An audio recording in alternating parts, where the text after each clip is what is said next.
নমস্কার। মানুষ হতাশাকে সহজে স্বীকার করে না, আর যখন তারা তা স্বীকার করে স্বর্গরাজ্য তাদের কাছে আসে। মানুষ অজুহাত দিতেই ব্যস্ত। কোথাও লেখা নেই যে জীবনযাত্রা সহজ হবে, কিন্তু প্রতিশ্রুতি দেয়া আছে যদি আমরা তার মধ্যে বিশ্বাস রাখি, হতাশাকে জয় করব। আর একজনকে তিনি বললেন, আমায় অনুসরণ করো। কিন্তু সেই লোকটি বলল, আগে গিয়ে আমার বাবাকে কবর দিয়ে আসতে দেন।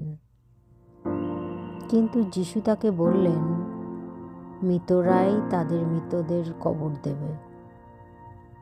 তুমি গিয়ে বরং ঈশ্বরের রাজ্যের বিষয় ঘোষণা করো।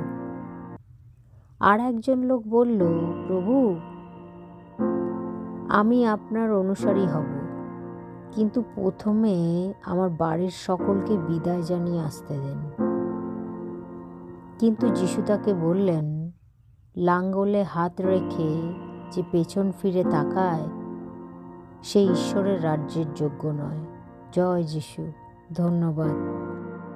নমস্কার। আশায় আনন্দ করো, কষ্টে ধৈর্য ধরো, অনবরত প্রার্থনা করো। প্রভু যিশু আমাদের আপনার কথার সত্যর গভীরতা বুঝতে সাহায্য করুন।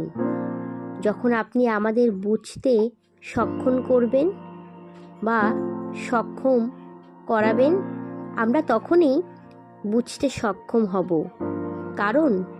কারণ অন্য কোনো উপায় নেই।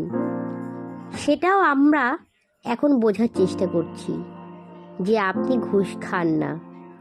শুধুমাত্র আপনাকে বিশ্বাসের মাধ্যমেই আমাদের মুক্তির রাস্তা পরিষ্কার। প্রভুর যিশুর নামে ধন্যবাদ। জয় যিশু, জয় হোক। আমেন।